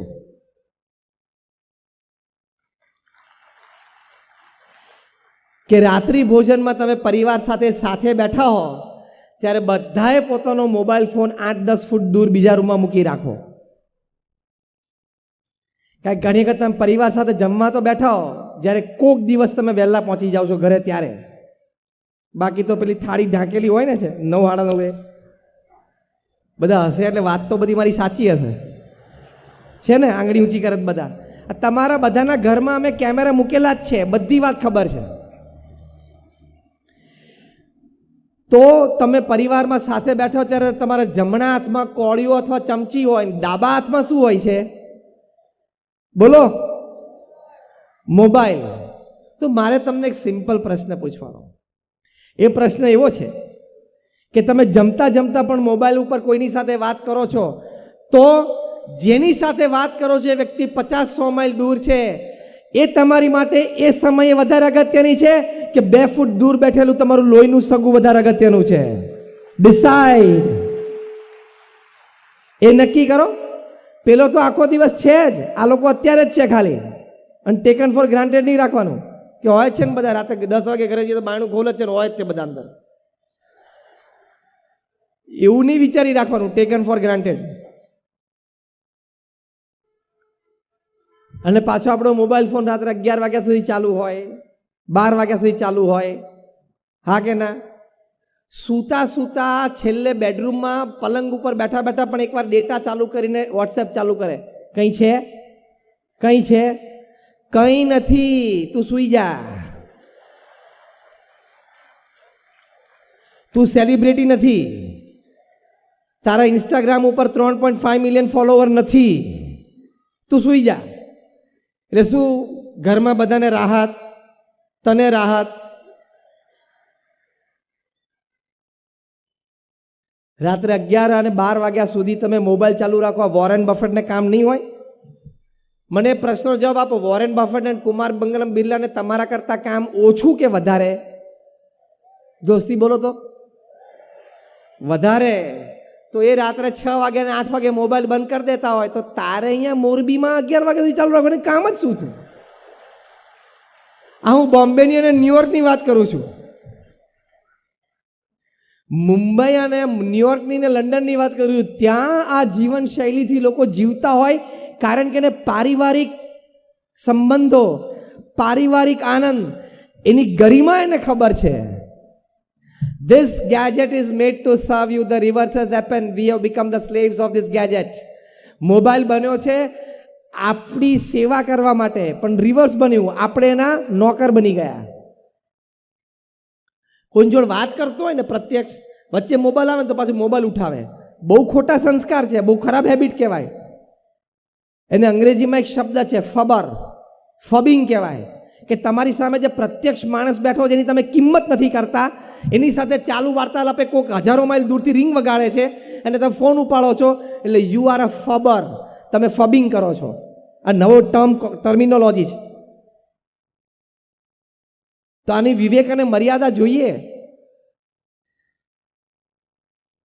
તમે રાત્રે 11-12 વાગ્યા સુધી એટલે મોબાઈલ ચાલુ રાખો છો કે તમને એમ છે કે મને 2G 3G રાફેલ, પછી હવે આ CAA અને હવે NPR આવશે, NRC જ આવશે, એ બધા વિશે મને ખૂબ ખબર છે, મેં ખૂબ વાંચ્યું છે, મારી પાસે ખૂબ માહિતી છે.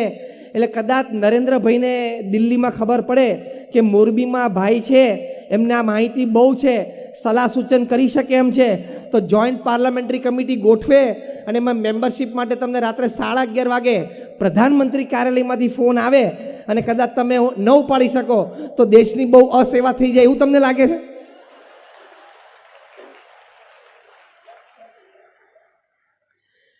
તારા જેવા એમની પાસે 130 કરોડ છે. તું સૂઈ જા. 11 વાગી ગયા છે. અને જેને બોલાવાના હોય છે ને એને ટાઈમે બોલાવી લે છે. કોકને ઈડી દ્વારા, કોકને CBI દ્વારા, જેને જ્યાં બોલાવાના હશે બધાને બોલાવી લેશે. તું ચિંતા ના કરીશ. 130 કરોડની પ્રજાને ટાઈમે ટાઈમે બોલાવી જ લે છે. એટલે રિસ્ટ્રિક્ટ યોર સેલ્ફ. આ ત્રીજો મોટો વિચાર હું તમને આપું છું જીવંત જીવન જીવવા માટે. કામ ધંધો પણ બહુ જ મોટા કરવાના, નૈતિકતા અને પ્રામાણિકતાથી કરવાના, સામે પરિવાર માટે પણ સમય સારી રીતે આપવાનો. તો એ તમારું જીવંત જીવન તમે જીવ્યા કહેવાય. તમારા મિત્રો માટે સમય આપવાનો, કોઈ સારી સંસ્થાઓ સાથે તમે જોડાયેલા હોય તો ત્યાં સેવા માટે પણ સમય આપવાનો. It is a well lived balance life. એની માટે મેં એક ફોર્મ્યુલા ડિઝાઇન કરી છે, 8+8+8, 8+8+8 સિસ્ટમ. તમારી પાસે 24 કલાક છે, એને 8+8+8 સિસ્ટમમાં નાખવાનું. 24 કલાકમાં 8+8+8 એટલે પહેલા 8 કલાક નૈતિક પ્રામાણિક પુરુષાર્થ તમારા વ્યવસાયમાં, બીજા 8 કલાક બહુ જ સારી નિંદર લેવી, સૂવું અને આરામ કરવો. આ બે વાત આપણે થઈ. ત્રીજા 8 કલાક છે બહુ અગત્યના છે. તમે સારી રીતે જીવી શકો તો તમે તમારું જીવન જીતી જશો. અને એ ત્રીજા 8 કલાક બરોબર જીવતા ના આવડ્યા તો એમને જિંદગી તો પૂરી થઈ જશે અને પસારે થઈ જશે.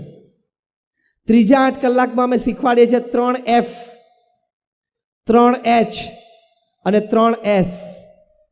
3 F એટલે ફેમિલી, ફ્રેન્ડ્સ અને ફેથ. 3 H એટલે તમારું હેલ્થ, હાઇજીન અને હોબી.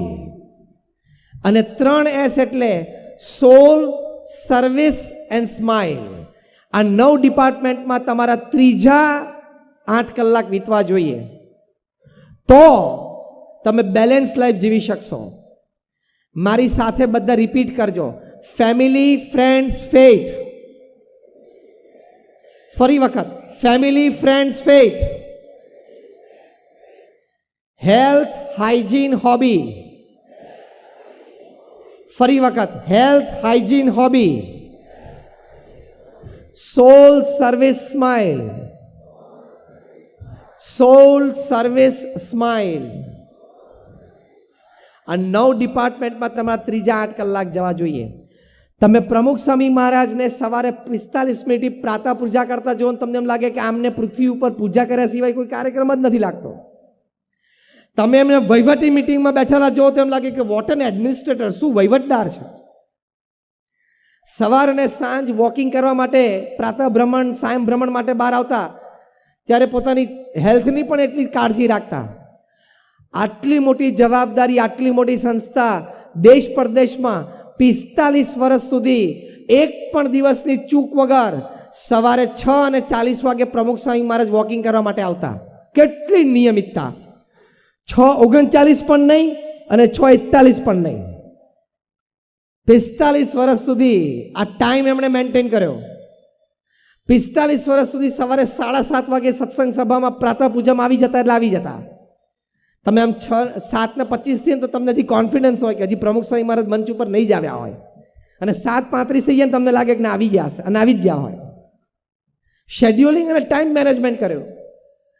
જોઈએ ચલો ને કાલે તું આવજે, પતી ગયું, તારું કશું નહીં થાય. એટલે આવી રીતે આ 9 ડિપાર્ટમેન્ટમાં તમારું જીવન વ્યતીત થવું જોઈએ. એટલે આ બેલેન્સ લાઈફ છે. ચોથી મોટી વાત, અભિગમો સવડા, હકારાત્મક અને ઊંચા રાખવા. નાની નાની વાતમાં અકળાઈ ના જવું, નાની નાની વાતમાં ઇરિટેશન, ફ્રસ્ટ્રેશનમાં ના આવવું, નાની નાની વાતમાં ગભરાઈ ના જવું. શું થશે એવો વિચાર ના કરવો. આ ચોથો મોટો વિચાર તમને આપું છું જીવંત જીવન જીવવા માટે. આપણે તો હાથમાંથી કપરકા બી છૂટી જાય ને તો એટલે મરી ગયા, એટલે આમાં ના મરી જવાય. કપરકા બી હાથમાંથી છૂટી જાય ને ફૂટી જાય ને ચાપ ઢોળાઈ જાય તો પહેલો શબ્દ શું કે મરી ગયા, એટલે ના મરાય આમાં. એમ નાની નાની વાતમાં અભિગમો સવડા રાખવા. આપણે નાની નાની વાતમાં ગુસ્સે થઈ જઈએ, નાની નાની વાતમાં અકળાઈ જઈએ તો આપણી સ્ટેબિલિટી અને સ્થિરતા ક્યાં રહી? એટલું તો માઇન્ડ સ્ટ્રોંગ રાખવાનું. You should have your mind strong that no circumstances and situations can disturb me. એટલે કે કોઈ પણ સંજોગો અને પરિસ્થિતિ મને ડિસ્ટર્બ ના કરી શકવી જોઈએ. વરસાદ પડતો હોય પણ કોઈ કારણોસર તમારે ઘરની બહાર જવાનું થયું, કોઈ વડીલની દવા હોય, કોઈ નાના બાળકની દવા લેવા જવાનું થયું, XYZ કોઈ પણ કામ માટે, પણ વરસાદ પડતો હોય તો પલળવું ના હોય તો આપણે શું કરીએ?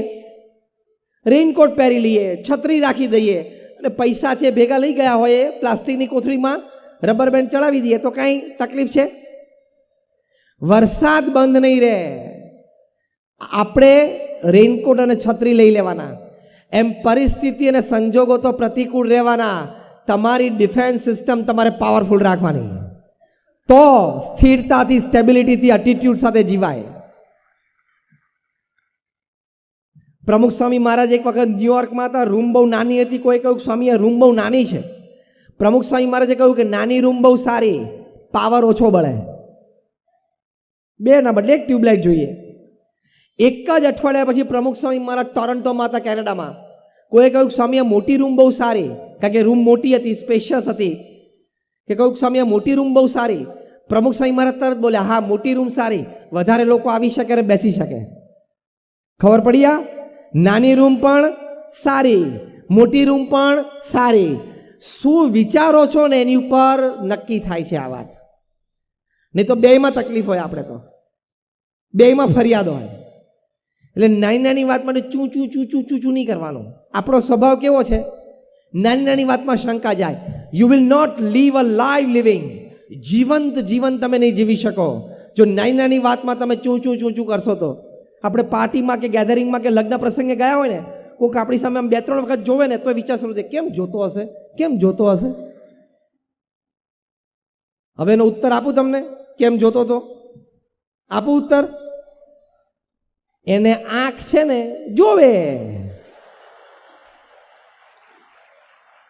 તે બહુ વધારે પડતું માની લીધું કે મારી સામે જોતો હતો, અને 2 જ વાર જોયેલું. તું જે 5 વારની વાત કરે છે ને બાકીની 3 વાર તો આમ જોતો હતો ને તું વચ્ચે આવી ગયેલો.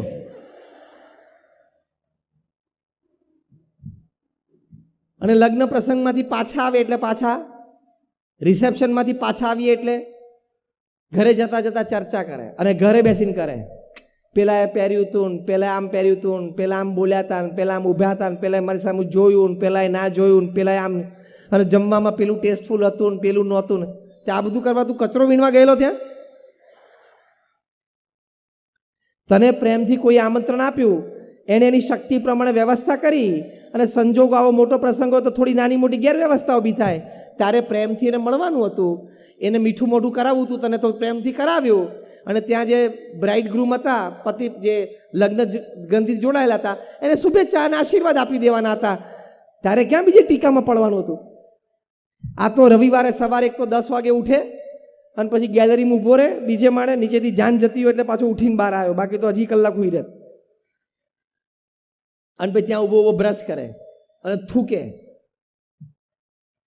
એટલે એક તો સ્વચ્છ ભારત બગાડે. અમે આ મોરબીના રસ્તામાંથી આવ્યા, ભયંકર ગંદકી છે. આ તમને બધા શ્રેષ્ઠીઓ બેઠા છો, આજે વિનંતી કરવાની,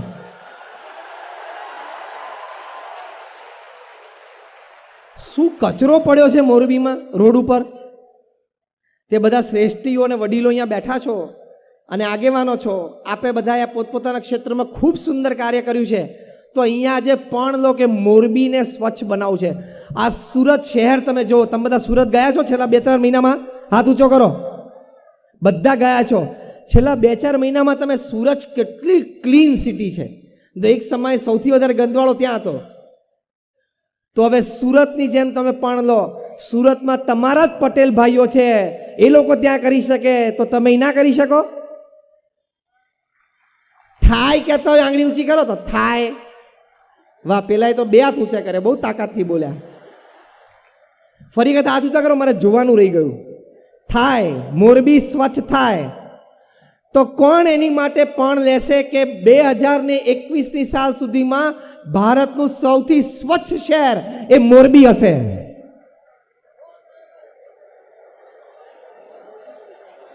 જે કહેતા હોય એકવાર ઊભા થઈને બેસો એટલે મને ખબર પડે. એકવાર ઊભા થાઓ કે જે 2021માં મોરબી સૌથી સ્વચ્છ શહેર. એકવાર ઊભા થઈને બેસો એટલે ખબર પડે. Thank you very much. I give you a big hand.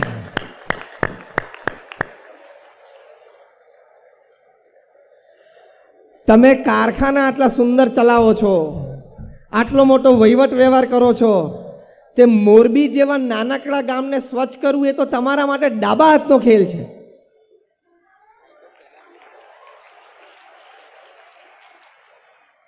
હું તમને ત્યાં સુધી કહું કે બોલો, તમારા કારખાનામાં જેટલા કારીગરો કામ કરે છે ને, કર્મચારીઓ જેટલા છે કે જેટલા મજૂરો છે,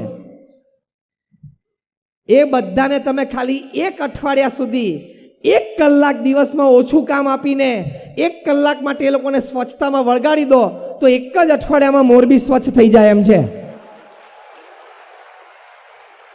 તમને રહેવાની મજા આવે. સવારના પહોરમાં મોર્નિંગ વોકમાં તમને મજા આવે. તમે આમ ગાડી લઈને નીકળ્યા હોય તો તમને આનંદ થાય કે આપણું શહેર કેટલું સ્વચ્છ અને સુઘડ છે. જેટલા કારખાનાવાળા અહીંયા બેઠા છે ને, બધાના વિનંતી, હું તમને આ પ્રોજેક્ટ આપું છું કે હવે આવતા દિવસથી, કાલથી કે પરમ દિવસથી, જ્યારથી શરૂ કરો, ખાલી 1 કલાક કામ સાંજે વહેલું બંધ કરવાનું. 1 કલાક. અને બધા જ તમારા કર્મચારીઓ, તમારા મજૂરો જે હોય, અને તમે પણ પ્રધાનમંત્રી શ્રી એ પોતે આ કક્ષાએથી ઝાડુ લઈને ઝાડુ વાળી શકતા હોય તો આપણે તો નાગરિક છીએ ને, આપણે તો કરવું જોઈએ કે નહીં? તમે પણ જોડાજો. હું માનું છું ત્યાં સુધી એક અઠવાડિયામાં મોરબી સ્વચ્છ થઈ જાય. થાય કે ના થાય? જરા આમ જોરથી બોલો તો. મારું મોરબી, સ્વચ્છ મોરબી, મારું મોરબી, સ્વચ્છ મોરબી. તો આ તમને આવતા અઠવાડિયા માટેનો પ્રોજેક્ટ છે. તો આપણે આ વાત સમજતા હતા કે આવી સેવાની ભાવના અને આવા સંસ્કારથી તમે તમારું જીવન છે જીવંત બનાવી શકો છો.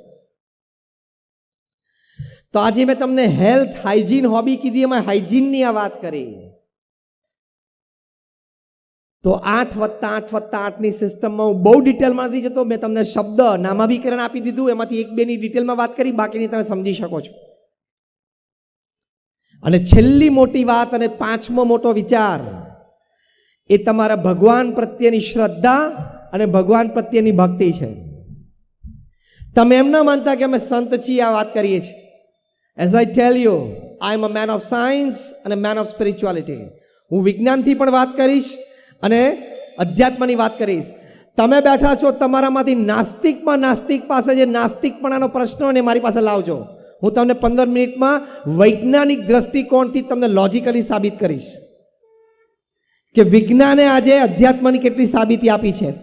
ઇન્ટરનેશનલ કોન્ફરન્સીસમાં 50,000થી પણ વધારે research papers, survey papers by man of science, વૈજ્ઞાનિકો દ્વારા પ્રસ્તુત થયા છે, જેમાં ભગવાન પ્રત્યેની શ્રદ્ધા, ભગવાન પ્રત્યેની ભક્તિ, ભગવાનનું કંઈક નામ સ્મરણ, મંદિરે દર્શન, સંત સમાગમ, સત્શાસ્ત્રોનો અભ્યાસ, એવા કોઈક પ્રકારે તમે ભગવાન સાથેનો સંબંધ હશે, તમને ફિઝિકલ, મેન્ટલ, ઇમોશનલ, મોરલ કેટલો બધો લાભ થાય છે. આપણા સત્શાસ્ત્રોમાં જે વાતો લખી છે ને બધી વિજ્ઞાને સાબિત કરી છે.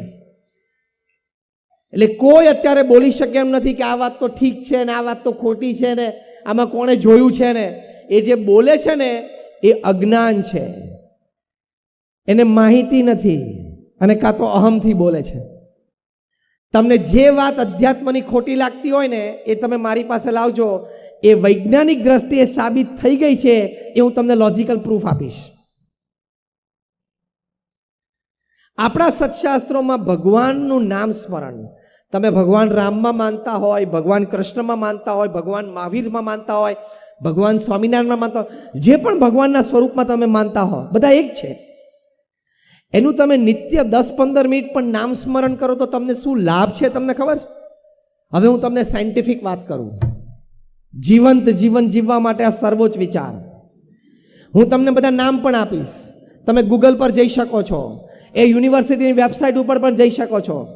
યુનિવર્સિટી ઓફ ફિલાડેલ્ફિયા અમેરિકામાં, યુનિવર્સિટી ઓફ પેન્સિલ્વેનિયા અમેરિકામાં, એના 2 વૈજ્ઞાનિકો doctor Andrew Newberg, doctor H.G. કોઈંગ, એમણે એક પ્રયોગ કર્યો. પ્રયોગ એવો હતો કે આખા અમેરિકામાંથી 4,000 લોકોને ભેગા કર્યા, 1,000-1,000ના 4 ગ્રુપ કર્યા. પહેલું ગ્રુપ હતું 4 થી 12 વર્ષના બાળકો, બીજું ગ્રુપ હતું 12 થી 22 વર્ષના તરુણો અને યુવાનો, ત્રીજું ગ્રુપ હતું 22 થી 60ના બધી ઉંમરના, જે બૌદ્ધ આપણે જે બેઠા છે 22 થી 60ની ઉંમરના, ચોથું ગ્રુપ હતું 60 to 80, 60 થી 80ના એટલે કે રિટાયર્ડ અને વૃદ્ધ લોકો. આ 4 ગ્રુપ એમણે 1,000-1,000ના બનાવ્યા. પછી સાયકોન્યુરો સોફ્ટવેરથી એમના માઇન્ડ મેપિંગ અને MRIs થયા, એટલે એમના વિચાર અને એમના મૂડ્સ પ્રમાણે એમના બોડીમાં હાર્મોન સિક્રિશન્સ ચેક કરવામાં આવ્યા. પછી એ લોકોને કહ્યું કે તમે જે પણ ભગવાનમાં માનતા હોય ભગવાનનું તમે 12 મિનિટ નામ સ્મરણ કરો. આંખ બંધ કરીને એ ભગવાનની મૂર્તિનું તમે નામ સ્મરણ કરજો. એ પણ એ લોકોને કરાવ્યું, 3-4 વખત પ્રયોગ કરાવ્યો. પછી કહ્યું કે બધા ઘરે જાઓ. આ બધા કોઈ એક ધર્મના નહોતા, across class, creed, colour, religion, nationality. 8 અઠવાડિયા સુધી તમારે રોજ આ પ્રયોગ કરવાનો, because you are subject of the experiment. 8 અઠવાડિયા સુધી રોજ 12 મિનિટ ભગવાનનું નામ સ્મરણ કરવાનું. 8 અઠવાડિયા પછી પાછા એ લોકોને ત્યાં યુનિવર્સિટીના કેમ્પસ ઉપર બોલાવ્યા. 1-2 વખત પ્રયોગ કરાવી સાયકોન્યુરો સોફ્ટવેર વર્ઝન 2.0 થી ફરી વખત એ લોકોના માઇન્ડ મેપિંગ અને MRIs થયા અને જે કન્ક્લુઝન રિપોર્ટ છે એ તમે ગૂગલ ઉપર વાંચી શકો છો. પહેલી વાત લખી કે જે 4 થી 12 વર્ષના બાળકો હતા એમને રોજ 12 મિનિટ પણ ભગવાનનું નામ સ્મરણ કર્યું તો એમના મેમરી પાવરમાં 25% વધારો જણાણો. એટલે ભગવાનના નામ સ્મરણની વાત આપણા મહાન સંતોને ઋષિમુનિઓ કહી છે, સાચી કે ખોટી? તમારા બાળકની યાદશક્તિ ઓછી પડતી હોય અને 60-65% સ્કૂલમાં આવતા હોય, ભગવાનનું નામ સ્મરણ તમે ચાલુ કરો એની યાદશક્તિ વધે ને 80, 90 ને 95% રેન્જમાં આવી જાય તો તમારી માટે આનંદની વાત છે કે નહીં? તમારા પરિવાર માટે. જે 12 થી 22 વર્ષના તરુણો અને યુવાનો હતા એ લોકોએ 12 મિનિટ પણ ભગવાનનું નામ સ્મરણ શ્રદ્ધાથી કર્યું. કન્ક્લુઝન રિપોર્ટમાં લખ્યું છે કે they saw 17 to 25% increase in their willpower and confidence. એટલે કે આત્મવિશ્વાસમાં 17 થી 25% વધારો જણાણો. આ ઉંમરમાં જે હોય ને 12 થી 22 વર્ષના જે તરુણો યુવાનો એને આત્મવિશ્વાસ દ્રઢ થવો બહુ જરૂરી છે. થર્ડ એજ ગ્રુપ 22 થી 60 વર્ષના જે હતા, જે બૌદ્ધ આપણે અહીંયા બેઠા છીએ, એ લોકોને પણ 15 થી 25% વધારો પોતાની બફર કેપેસિટીમાં, એટલે the capacity two absorb shocks of life, એટલે કે જીવનમાં ઝાટકા આવે, દુઃખ આવે એ સહન કરવાની શક્તિમાં 25% વધારો જણાણો. કારણ કે જેટલા ઝાટકા આવે આ ઉંમરમાં જ આવી જાય. તો દુઃખ સહન, ઝાટકો સહન કરવાની શક્તિમાં, that is cold buffer capacity, એમાં 25% વધારો. અને જે ઓલ્ડ એજ હતા 60 થી 80 વર્ષના હતા એ લોકોને તો બહુ જ મોટો લાભ થયો કે 12 મિનિટના નામ સ્મરણથી આ સાયકોન્યુરો સોફ્ટવેર્સના માઇન્ડ મેપિંગ અને MRIs કહ્યું કે એ ઉંમરના લોકોને 15 થી 25% વધારો રોગ પ્રતિકારક શક્તિમાં જણાણો. 80 વર્ષે તમારી માટે મોટામાં મોટી મિલકત શું? સ્વાસ્થ્ય. 80 વર્ષની ઉંમરે તમે તમારી બધી જ ક્રિયા જાતે કરી શકો, હરીફરી શકો, બે પ્રસંગે જઈ શકો, તે તમારી માટે મોટા મોટી મિલકત છે.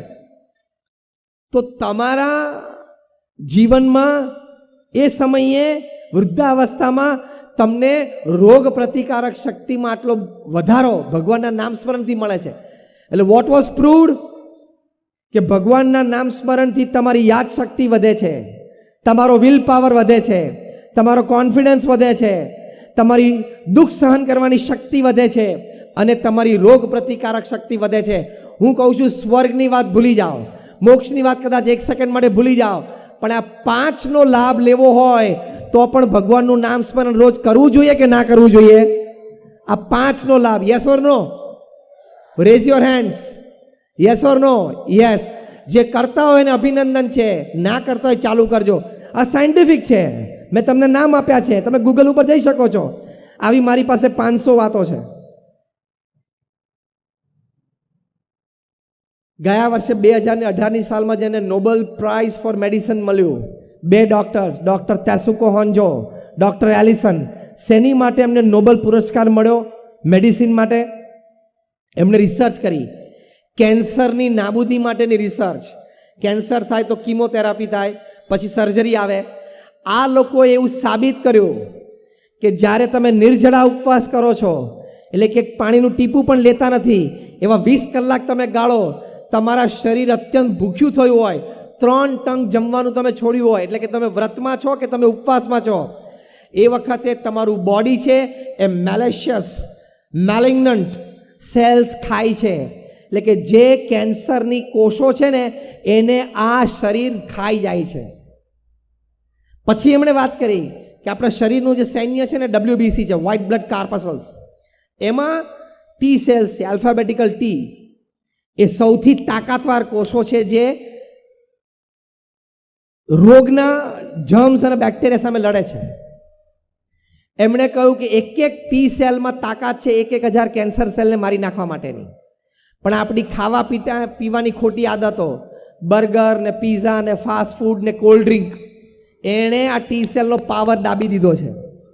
આપણા ઉઠવા બેસવાની ખોટા સમય અને આદતો, રાત્રે 12-1 વાગ્યા સુધી જાગવાનું, સવારે 9 વાગે ઉઠવાનું, એ ખોટી આદતો, આ બધી આદતોએ આ WBCમાં જે ટી સેલ્સ છે ને એનો પાવર દબાવી દીધો છે. પણ પાછો એ પાવર તમારે જાગૃત કરવો છે, યસ ઓર નો? તો ડોક્ટર તેસુકો હોન્જો, આ હું નામ સાથે બોલું છું, તમે ગૂગલ ઉપર જઈ શકો છો.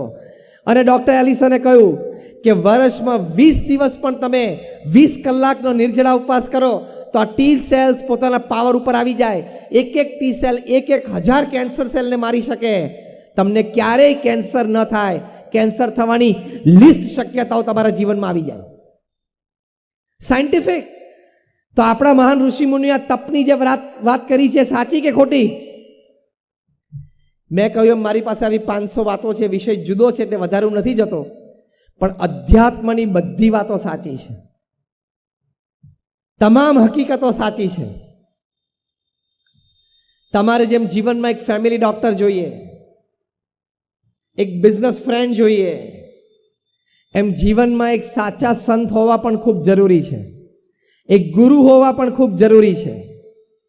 એ કેટલું મોટું કામ કરી શકે, તમારા જીવનમાં નૈતિકતા, પ્રામાણિકતા, સદગુણો, સંસ્કારનું સિંચન કરી શકે, તમને શુદ્ધિ આપી શકે, શક્તિ આપી શકે કે તમે વ્યસનોથી દૂર રહી શકો. પ્રમુખ સ્વામી મહારાજે એમના પ્રયત્નથી, ના સંસ્થાના પ્રયત્નથી, તમને આશ્ચર્ય થશે કે BAPS સંસ્થાએ આજ સુધી 40 લાખ લોકોના વ્યસનો છોડાવ્યા છે. તમે કદાચ 1% લો એમાંથી, 40 લાખનો 1% એટલે કેટલા થયા? 40,000. 40,000 વ્યક્તિઓને કદાચ કેન્સર થવાનું હતું, એ આ બચ્યું છે. કેન્સર હોસ્પિટલ ઊભી કરવી એ પણ મોટું સમાજ સેવાનું કાર્ય છે, અને લોકોને વ્યસન મુક્ત કરવા એ પણ સમાજ સેવાનું મોટું કામ છે. બંને સાથે જોઈએ, યસ ઓર નો? પેલું છે ક્યુરેટિવ છે, આ છે પ્રિવેન્ટિવ છે. અને કહેવત તો એમ છે ને સમજણ તો એવી છે, prevention is better than cure. એને કેન્સર થાય ને પછી કેન્સરની હોસ્પિટલમાં તમે શ્રેષ્ઠીઓ ભેગા થઈને મોરબીમાં મોટી કેન્સર હોસ્પિટલ કરો, સમાજ સેવાના ધોરણે ચલાવો, એ પણ મોટું કામ છે. અને અમે સંતો ઘરે ઘરે ફરીએ છીએ ને એને વ્યસન મુક્ત કરીએ છીએ, એ પણ ઇક્વલી મોટું કામ છે. બંને કામ સરખા છે. તો પ્રિવેન્શનની સાઈડ બહુ જ મોટી છે.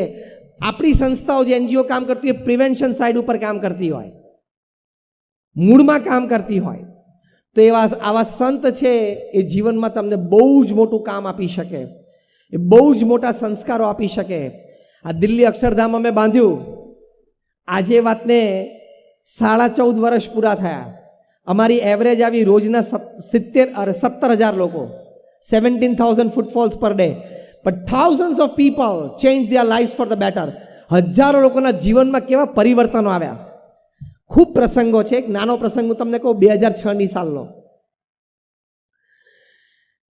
એક સામાન્ય વ્યક્તિએ વિઝિટર્સ બુકમાં લખેલું कि मैं हरियाणा के एक छोटे से गांव में से आता हूं, मेरा व्यवसाय यह है कि मैं घर घर जाके दूध बांटता हूं. हमारे गांव में कोई 70-80 घर है, हम 2-3 दूध वाले हैं, साइकिल में दूध के कैन लेके हम घर घर जाते हैं, सुबह शाम दूध बांटते हैं. मेरी उम्र 50 साल की है. मैं दिल्ली सिर्फ 2 दफा आया हूं. एक बार कोई हमारे गांव में बड़े घर में शादी थी तो मैं बारात में आया था, और दूसरी दफा अभी आया. लोगों ने कहा चलो अक्षरधाम देखने के लिए चलते, इसलिए मैं आज आया. यहां अक्षरधाम देखा, प्रदर्शनी देखी, इतनी प्रेरणाएं मिली कि आज से मैं प्रतिज्ञा लेता हूं कि मैं अपने दूध में पानी नहीं डालूंगा. એને એના ગામડે જઈને વાત કરી, હું મારા દૂધમાં પાણી નહીં નાખું ભાઈ. મને આવી સરસ પ્રેરણા મળી. બાકીના 2 દૂધવાળાએ પણ એ પ્રેરણા લીધી. એટલે અમે કહીએ છીએ કે હરિયાણાનું એ નાનું ગામડું જ્યાં ઘરે ઘર બધા સારું દૂધ પીવે છે ને, એ અક્ષરધામના કારણે. લોકોને એમ થાય કે મંદિરથી શું કામ થશે? મંદિરથી જે કામ થાય છે ને અદ્વિતીય અને અલૌકિક છે. ભુજમાં જ્યારે ભૂકંપ આવ્યો 2001ની સાલમાં 26મી જાન્યુઆરીએ સવારે 8:45 વાગે, પ્રમુખ સ્વામી મહારાજ ત્યાં બરોડામાં હતા. ત્યાંથી એમણે ફોન કર્યો કે તાત્કાલિક રસોડું ચાલુ કરો. આપણું મંદિર પડી ગયું છે કે ઊભું છે? પહેલાં તો એ પૂછ્યું, તો કે ઊભું છે. સ્વામી કે તો રસોડું ચાલુ કરો. અમે સંતોને સ્વયંસેવકો રસોડું ચાલુ કર્યું, કારણ કે પ્રમુખ સ્વામી કે હમણાં 3 કલાક પછી 12 વાગશે, લોકો ભૂખ્યા થશે, જમશે ક્યાં? અને 26મી જાન્યુઆરીએ પહેલા દિવસે બપોરે 12 વાગે ભુજ સ્વામિનારાયણ મંદિરે 17,000 લોકો જમ્યા. પ્રમુખ સ્વામી મહારાજને રિપોર્ટ મળ્યો. પ્રમુખ સ્વામી મહારાજે કહ્યું રસોડું ચાલુ રાખો, અને આવતા 10 મહિના સુધી 3 ટંક થઈને રોજ 85,000 લોકો અમારે ત્યાં પ્રેમથી જમતા નિઃશુલ્ક. અને 4 જ દિવસમાં 26મી જાન્યુઆરી 2001માં ભૂકંપ આવ્યો. ચોથા જ દિવસે 30મી જાન્યુઆરીએ પ્રમુખ સ્વામી મહારાજે મુંબઈથી 800 ટનનું જહાજ મુન્દ્રા પોર્ટ ઉપર મૂકી દીધું. અને અમે લોકોએ 10 જ દિવસમાં 509 ગામોમાં આ રિલીફ કિટ પહોંચાડી. પછી જ્યારે પુનર્વસન શરૂ થયું, પ્રમુખ સ્વામી મહારાજે કહ્યું કે આપણે ગામો દત્તક રાખવા છે. BAPS સંસ્થાએ 9 ગામ દત્તક રાખ્યા અને 1500 ઘર બાંધી આપ્યા. આ હું 2001, 2, 3, 4 ની વાત કરું છું. અને 1500 ઘર આપીને પ્રેમથી બધાને ફ્રી મફતમાં, કારણ કે એ લોકોના જ ગામો હતા, અને બધાને પ્રેમથી આપી દીધા. બીજા 42 ગામોમાં કાં તો સ્કૂલ બાંધી આપી, કાં તો રોડ બાંધી આપ્યો, કાં તો પાણીની ટાંકી બાંધી આપી. આ 3 વર્ષમાં BAPS સંસ્થાએ ભુજ ભૂકંપ વખતે કામ કરેલું.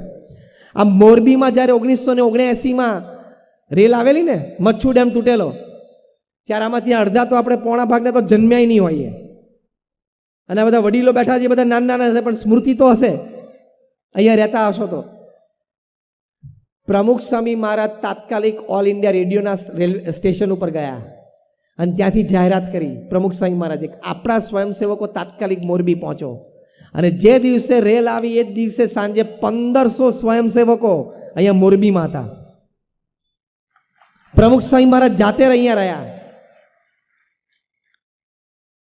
અને બધું જ સફાઈ, કારણ કે કાદવ કીચડ છે, એક બીજા માળ સુધી પહોંચી ગયેલો, એ બધી જ સફાઈ કરાવી. અહીંયા મુસલમાન જ્ઞાતિ આવીને પ્રમુખ સ્વામી મહારાજને કહ્યું કે થોડા દિવસ પછી અમારી ઈદ છે, પણ અમારા મસ્જિદમાં તો આટલો બધો ગારો ભરાયેલો છે.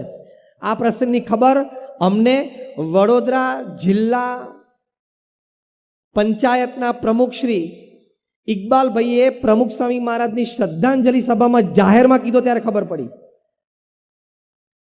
કે અમે 5-7 અમે મુસલમાન યુવાનો પ્રમુખ સ્વામી મહારાજ પાસે ત્યાં મોરબીમાં ગયા કે અમારી મસ્જિદમાં અહીંયા ઘણો ગારો ભરાયેલો છે, અમે તો સાફ કરી નહીં શકીએ કારણ કે અમે ઓછા છીએ. પ્રમુખ સ્વામી મહારાજ જાતે મસ્જિદમાં ગયા. આ 1979ની વાત કરું છું. અને એસેસમેન્ટ કર્યું કે ભાઈ આમાં કેટલું માણસો સ્વયંસેવકો જોશે. રાત્રે સ્વયંસેવકોની ફાળવણી પ્રમુખ સ્વામી જાતે કરતા અને 100 સ્વયંસેવકોને કહ્યું કે તમારે 3 દિવસમાં મસ્જિદ સંપૂર્ણ સફાઈ કરવાની. એ કરી અને ઈદ આવી ત્યારે મોરબી, વાંકાનેર, આજુબાજુના ગામોમાંથી 5000 મુસલમાન ભાઈઓ ભેગા થયેલા. પ્રમુખ સ્વામી મહારાજે બુંદીના લાડુ બનાવડાવ્યા અને બધા 5000 મુસલમાનોને પ્રેમથી પોતાના હાથે બુંદીના લાડુ જમાડેલા. એક સાચા સંત સમાજમાં કેવા પ્રસંગો ઊભા કરે, કેવું કામ કરી શકે, એ અનબિલીવેબલ છે. તો જીવનમાં આ પણ જરૂરી છે. દાદરાનગર હવેલીમાં પ્રમુખ સ્વામી મહારાજ 72 ગામડામાં ઝૂંપડે ફરેલા છે. આપણે તો હજી જુવાન અવસ્થાને શું કામ કરીએ છીએ. પ્રમુખ સ્વામીની ઉંમર 65, 70, 75 હતી ત્યારે રાત્રે 12 વાગ્યા સુધી આદિવાસીના ઝૂંપડામાં જતા અમે એમને નજરે જોયા છે. એને વ્યસન મુક્ત કરતા નજરે જોયા છે. સંત શું કામ કરે છે સમાજમાં. ઘણી વખત આપણે દૂર રહેતા હોઈએ અથવા ખોટી માન્યતાઓ લઈને ચાલતા હોઈએ, અથવા આપણને સંતો શું કામ કરે છે એ આપણને અંદાજ ના હોય, અથવા તો 2-4 સંતનું ચારિત્ર કંઈક ખોટું જોઈ લીધું, 2-4 સંતોએ કંઈક સમાજમાં ખોટું કરી લીધું એટલે આપણે એવું સ્વીકારી લઈએ કે બધા સાધુ આવા જ છે. એવું નથી. BAPS સંસ્થામાં અમે 1100 સંતો છીએ. 750 થી પણ વધારે સંતો graduate, post graduate, chartered accountant, doctors ને એન્જિનિયર્સ છે. એમાંથી 150 થી પણ વધારે સંતો બોર્ન અમેરિકન અને બ્રિટિશ સિટીઝન છે. એમાંથી 50 થી પણ વધારે સંતો Stanford, Harvard, Carnegie melon, Yale, Keylong, ઓક્સફર્ડમાં ભણેલા છે. અમારા ઘણા બધા સંતો $1.5 લાખ, $2 લાખ વાર્ષિક સેલરી છોડીને આવેલા છે. તમે એમ ના માનતા કે નહીં ફાવ્યું હોય, નહીં જામ્યું એટલે અહીંયા આવ્યા છે. બધું ફાવેલું જ હતું ને જામેલું જ હતું. આ તો પ્રમુખ સ્વામી મહારાજનું પવિત્ર જીવન ને નિસ્વાર્થ સમાજ સેવા એની માટે આવ્યા છીએ. જેમ તમારા કારખાનામાં 2-5 જણા ઉઠી જાય તમે એમ માનો કે બધા આવા જ છે? મને જવાબ આપો. ઉઠી તો જતા હશે ને તમારે, થતા જ હોય. 2-4 જણા દેવાળું ફૂંકી અને ગામને દગો દઈને ભાગી જાય તો તમે એમ માનો કે આ બધા ગામમાં એવા જ રહે છે. એવું માનો તો તમે મૂર્ખ થયા કે નહીં? તમારી આજુબાજુ તમારી વચ્ચે ઘણા માણસો છે 20, 25, 40 વર્ષથી ફર્સ્ટ ક્લાસ ધંધા કરે છે, હા કે ના? એમ 2-4 સાધુઓ કંઈક ખોટું કરે, 2-4 સાધુઓ જેલમાં જાય, તમારે એવું નહીં માનવાનું બધા આવા હશે. તે તમારી ભૂલ છે. તમે કોઈ ક્લાસરૂમમાં જાઓ, પેલા વિદ્યાર્થીને પૂછો કેટલા ટકા, તો કે 3માં ફેલ. બીજાને પૂછો કેટલા ટકા, 45. ત્રીજાને પૂછો કેટલા ટકા, તો કે 42. તમારે એવું નહીં માનેલું કે આ ક્લાસમાં 60 બેઠા બધા ડફોડ છે. એ જ ક્લાસમાં બેઠેલા 2 વિદ્યાર્થીઓ 95% વાળા છે, 5 વિદ્યાર્થીઓ 90% વાળા છે. એટલે સંત છે સમાજમાં આવી સમાજ સેવાઓ પણ કરી શકે. ભુજની મેં વાત કરી, આટલા બધા સંસ્કારી યુવાનો પણ તૈયાર કરી શકે. તમે અમેરિકાની ધરતી ઉપર જાઓ અને BAPS સંસ્થાના અમારા કન્વેન્શન થાય, 10,000 યુવાનો બેઠા હોય. એ 10,000 યુવાનમાંથી એક પણ યુવાન સિગરેટ ના પીતો હોય, એક પણ યુવાન ડ્રિંક ના લેતો હોય.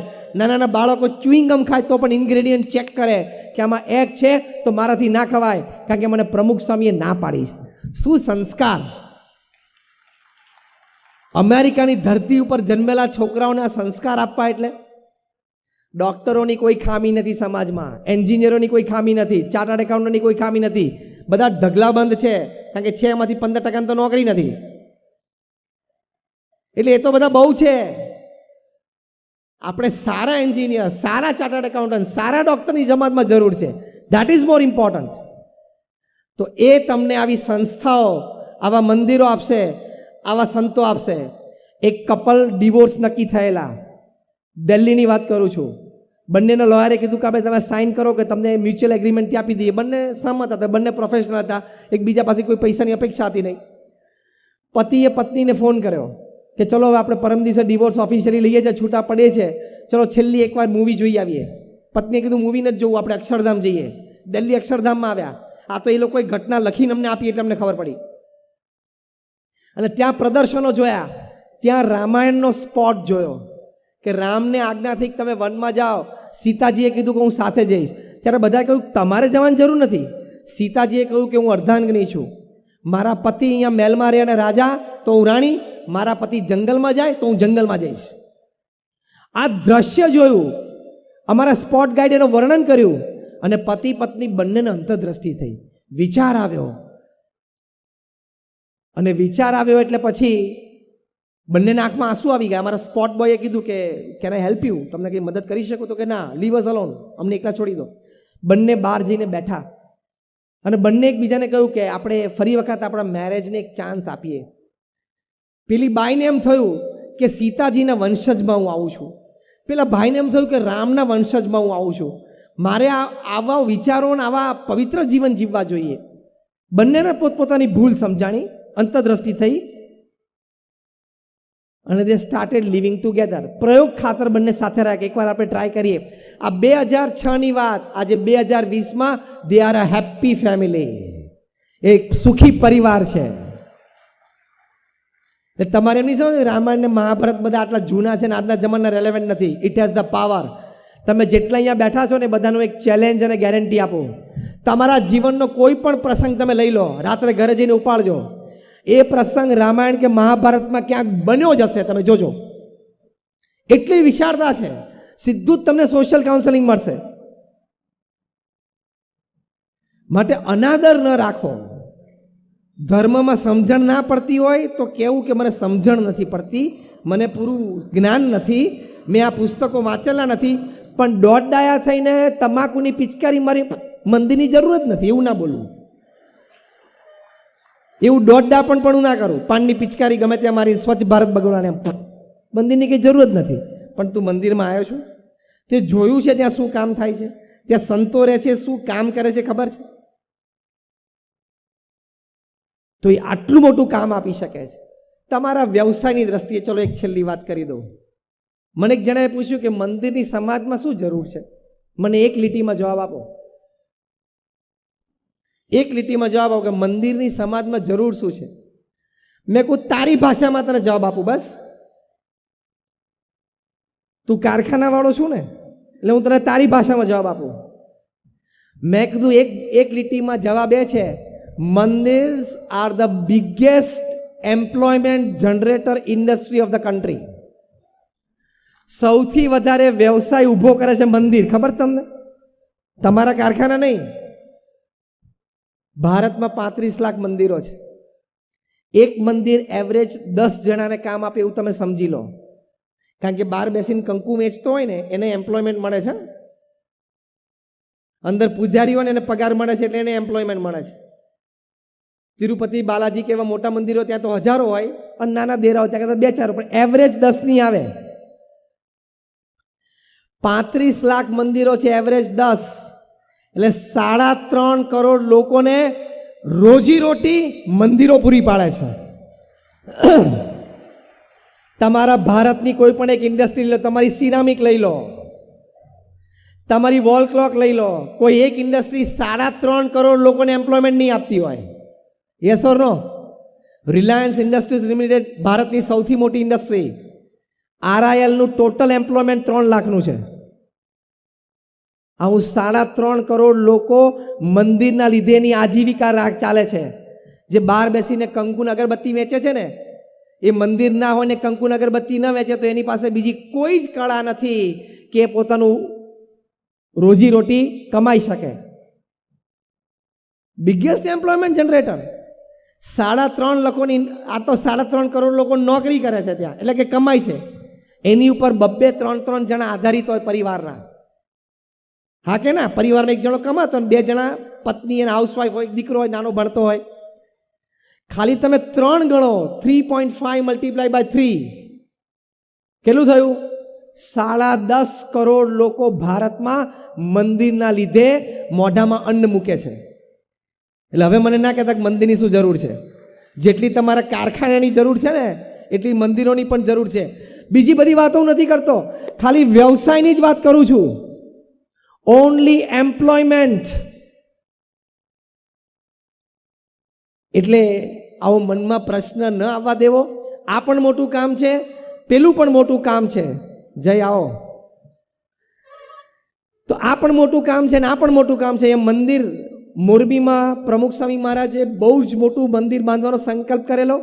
હમણાં મહંત સ્વામી મહારાજ પણ પધારેલા, એમણે પણ ખાતમુહૂર્ત કર્યું છે. એટલે અહીંયા પણ મોટું અક્ષરધામ તુલ્ય એક મિની કેમ્પસ શરૂ થશે. અને અમારા હરીશમરણ સ્વામી બેઠા છે, ઊભા થાવ તો.